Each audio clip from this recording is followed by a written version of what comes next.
Today we will be discussing a number of items, including an overview of the Global Mental Health Program, the request for proposals, focus areas, and priority outcomes, key funding details and project eligibility, the application and review process, application tips, and at the end we will have a Q&A period. The aim of the Global Mental Health Grand Challenges Canada's Global Mental Health Program is to seed and transition to scale high-impact innovations that support the mental health needs of underserved individuals, in particular, young people in low and middle-income countries. Specifically, we fund early-stage seed innovations that target youth mental health, as well as later-stage transition-to-scale innovations addressing mental health challenges across the lifespan. Innovations that integrate mental health care into education, health, and social care, as well as person-centered, community-based mental health services that meet people where they are. Next slide, please. The goal of this request for proposals is to support the mental health needs of the most underserved 10 to 24-year-olds in low and middle-income countries. Specifically, we are seeking innovative approaches to enhance mental health literacy and/or provide youth-friendly services that account for the complex social and environmental factors contributing to young people's mental health and well-being. We are particularly interested in innovations that aim to support and amplify the voices of young people, in particular through the use of peer-to-peer models, tackle the outcomes of damaging gender norms, and consider the mental health needs of people with diverse sexual and gender identities, innovations that support delivering mental health care through youth-friendly, non-health delivery mechanisms, innovations that meet people where they are by integrating mental health and/or well-being interventions into existing education or social care systems, as well as innovations that creatively leverage technology that is highly used and trusted by young people, while also considering rigorous monitoring and evaluation and tracking of priority outcomes.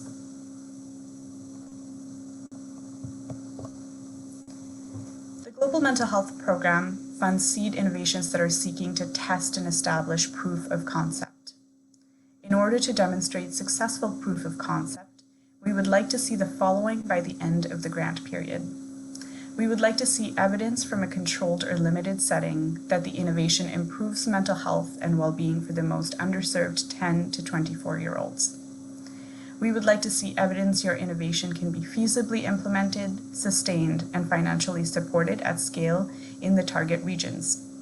We would also like to see demonstrated interest, financing, and/or commitments from key stakeholders, influencers, and partners for scaling up and sustaining the innovation.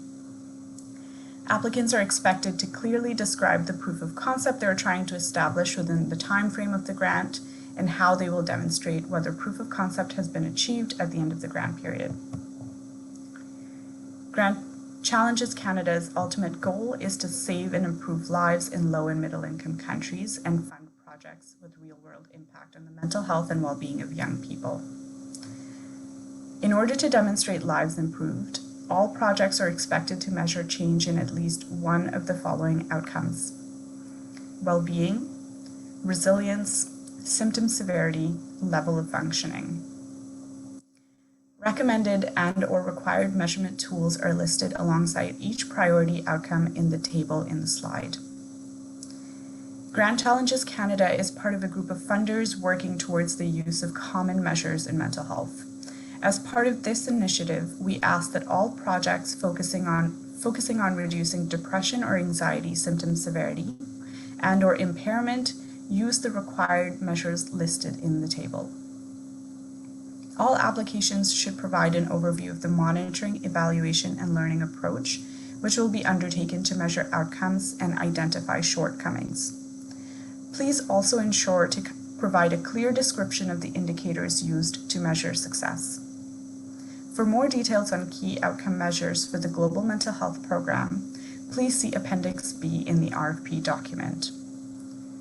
Youth-led organizations needing help to measure outcomes can reserve $15,000 Canadian in their budget for third-party evaluation support.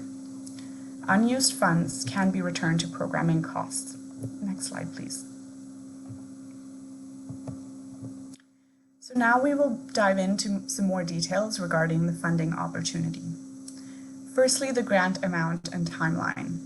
Successful proposals will be awarded seed grants of up to $250,000 Canadian over 18 or 24 months to develop and test the proposed innovation. Assuming a sufficient number of proposals of merit are received, we aim to award approximately 20 seed grants in this round. Secondly, geographic scope and implementation. Proposed innovations must be implemented or tested in an eligible low and middle income country listed in Appendix A of the RFP document. Lastly, target users. Innovations must ultimately benefit underserved youth 10 to 24 years in eligible low and middle income countries.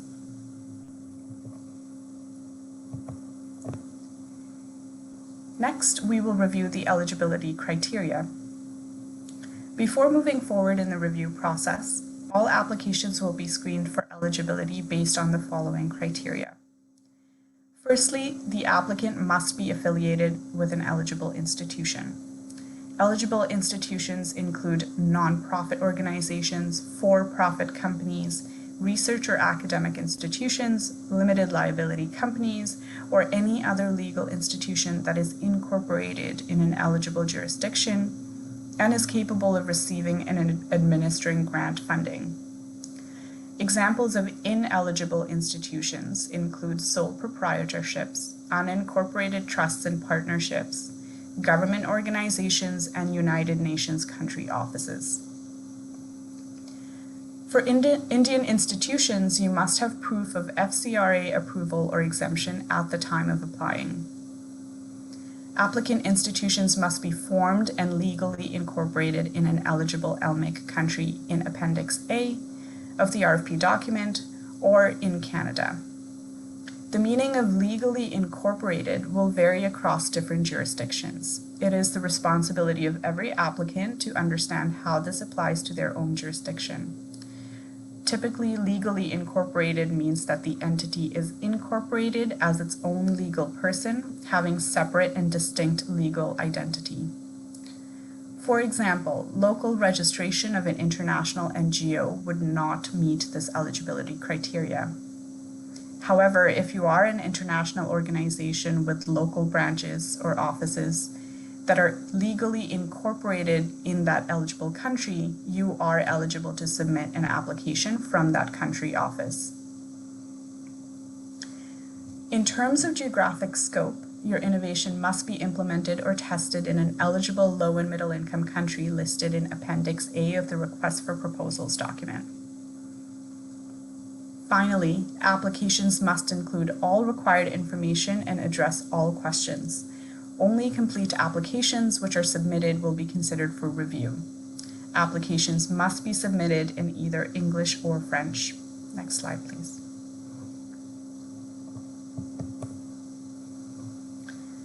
There are also eligibility restrictions concerning the project lead and number of applications.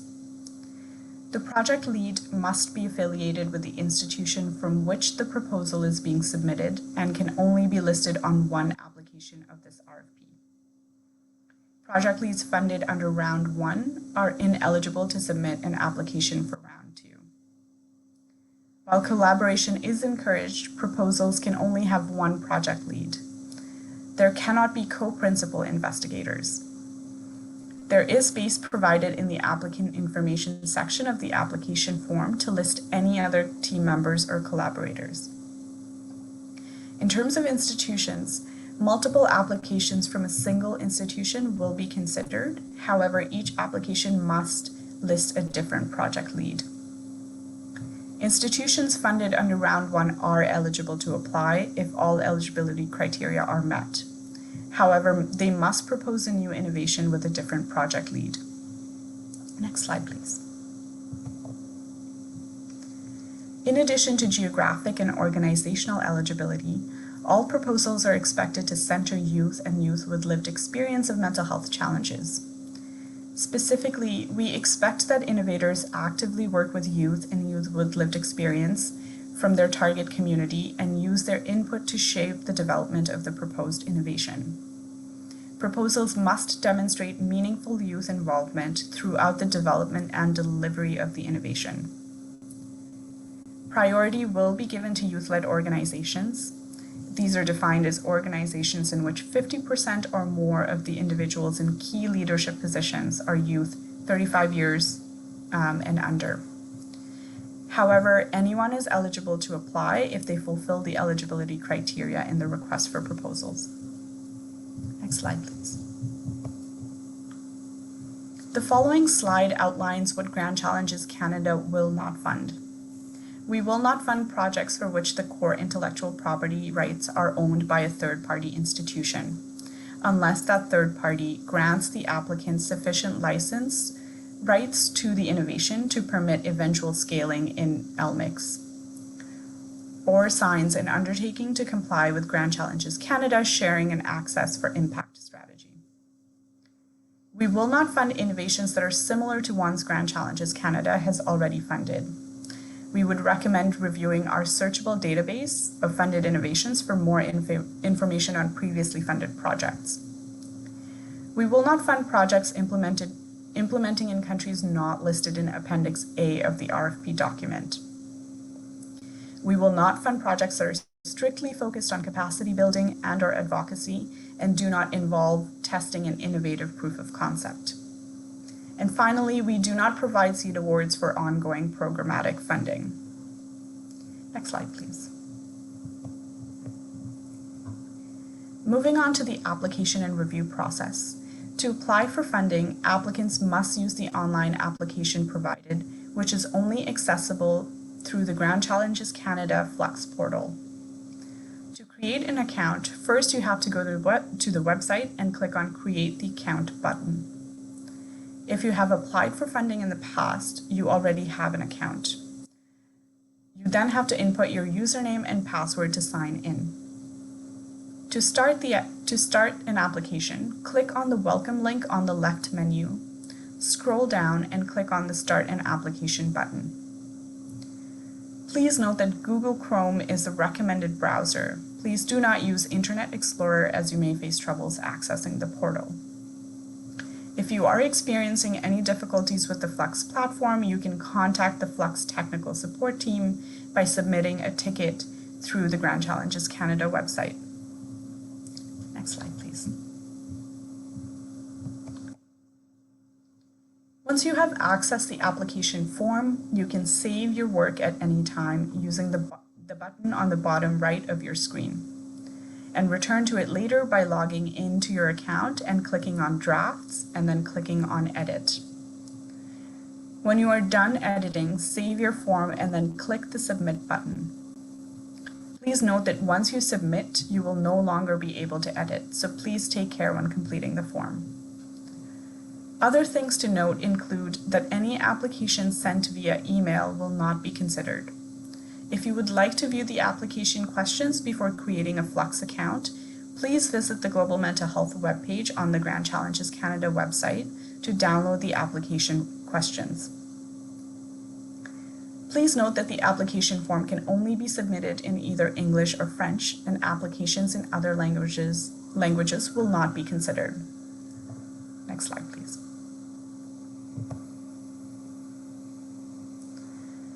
This slide outlines the key dates and deadlines for the application and review process. The deadline to register for a Fluxx account is November 23rd at 12 p.m. Eastern Standard Time. The application submission deadline is December 1st at 12 p.m. Eastern Standard Time.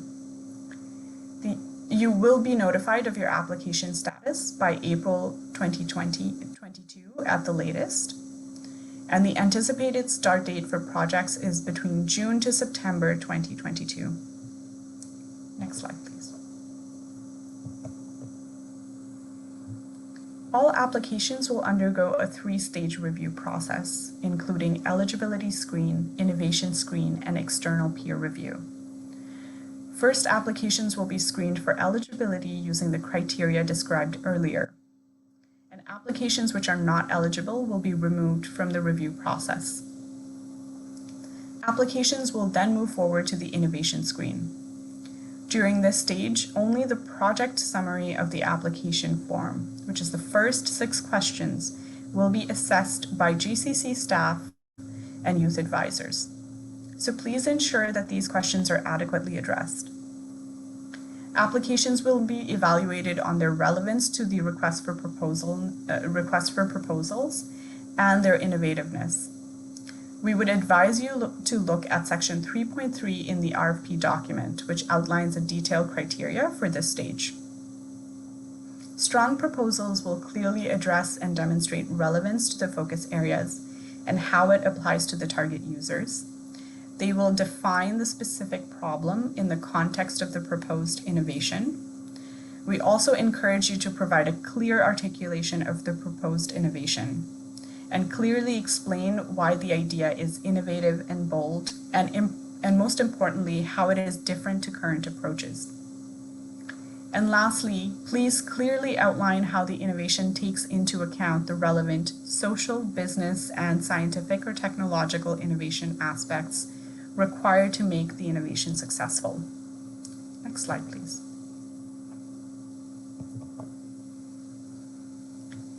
Applications that are deemed relevant and innovative will move forward to the external peer review stage. At this stage, an external panel of youth, scientific, social, and business experts will review the full application. There are 6 evaluation criteria categories. These are relevance and impact, youth priority, integrated innovation, project execution plan, leadership capability to champion change, and value for effort. And again, we would recommend you look at section 3.3 in the request for proposals document, which outlines a detailed criteria for this stage. Next slide, please. This slide outlines key tips to keep in mind when developing your application. First, be mindful of the character limits. Only be highly descriptive when it is necessary to convey the key messages. Please try and write concise answers. There is no need to repeat content throughout the application. You may use bullet points where necessary and appropriate.